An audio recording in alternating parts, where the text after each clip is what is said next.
Someone, somewhere in the world, is receiving Nobel Peace Prize money right now, standing on a stage, smiling, applauded. What they are not being told is where that money came from. From the same fortune built on explosives and weapons that killed hundreds of thousands. One morning in 1888, Alfred Nobel opened his newspaper in Paris. Then he froze. The merchant of death is dead. It was his own obituary. The newspaper had confused him with his brother Ludwig. But in that moment, Alfred Nobel saw how history would remember him. Not as an inventor, as a butcher. So what did he do next? He designed a performance. The greatest act of reputation laundering the modern world has ever seen. And it's still working. The man who fooled the world. Alfred Nobel was born into failure. His father, Emmanuel, went bankrupt twice. Young Alfred watched his brothers sell matches on street corners just to afford bread. He was sickly, depressed, isolated. He later wrote, "Mine was a pitiful half-life, which ought to have been extinguished by some compassionate doctor." Alfred didn't just want success, he wanted to never become his father.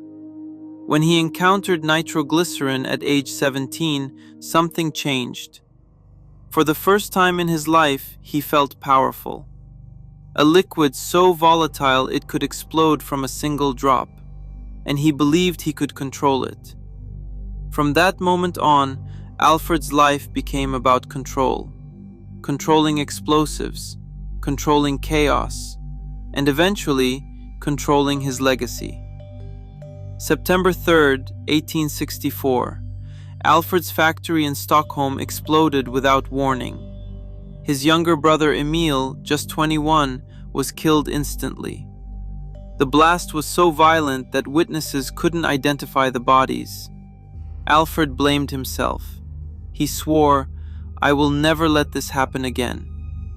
But he didn't stop. He moved his experiments onto a floating barge. He built more factories, more explosions, more deaths. A German mining journal wrote, "We expect another serious accident within 30 days. They were right. Most people would have stopped. Alfred Nobel didn't. Then came dynamite. By mixing nitroglycerin with kieselguhr, Alfred created something revolutionary, an explosive you could transport safely, until you wanted it to explode. He called it dynamite, from the Greek dynamis, meaning power. The world went insane for it. Alfred opened 90 factories across 20 countries. He became one of the richest men alive. And yet, he was miserable. "I am a nomadic atom," he wrote, "with no attachments, no roots, and no real joy in life." He fell in love once, a woman named Bertha Kinsky. For a brief moment, Alfred was happy. Then she left him for another man. He never married, never had children, never found peace.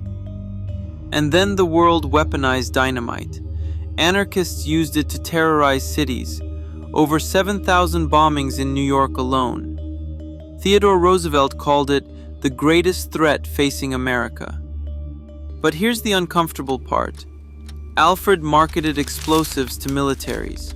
He developed landmines, gun silencers, smokeless propellants that transformed warfare. He once told Bertha, "Perhaps my factories will end war. When armies can annihilate each other instantly, nations will recoil in horror." It's the same logic used to justify nuclear weapons, mutually assured destruction. So did Alfred believe this?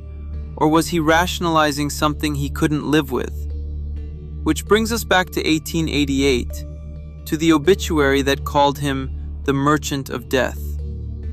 The popular story says Alfred was devastated, that guilt consumed him, that the Nobel Prize was redemption. But look closer. He didn't act immediately. He waited, he calculated, he hired dozens of lawyers. He spent years crafting a will so precise that no one could challenge it. He chose the categories carefully: physics, chemistry, medicine, literature, peace. Notice what's missing: engineering, the field that made him rich. This wasn't about guilt, it was about control. One final move to decide how history would remember him. The Nobel Prize isn't funded by repentance, it's funded by explosives, by military contracts, by instruments of war. Every medal awarded is paid for by the same fortune built on destruction.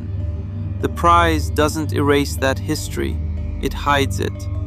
Alfred Nobel spent his life perfecting weapons, then used a fraction of that fortune to ensure his name would be associated with peace. It's brilliant and deeply unsettling. This isn't unique. Carnegie built libraries after crushing steelworkers. Rockefeller funded medicine after destroying competition. Modern billionaires build foundations while avoiding billions in taxes. The Nobel Prize was the blueprint, and it worked perfectly. Today, when you hear Nobel, you don't think merchant of death. You think prestige. You think peace, exactly as Alfred intended. So was the Nobel Prize redemption, or the most successful legacy manipulation in history? Near the end of his life, Alfred wrote, "I intend to leave a large fund for the promotion of peace, but I am skeptical about its results." Skeptical, not hopeful, not remorseful, skeptical. Alfred Nobel understood something disturbing about human psychology. People don't remember what you did, they remember what you made them believe you did. The Nobel Prize isn't a monument to peace, it's a monument to one man's need to control his legacy, even from beyond the grave. And somehow, we're still applauding.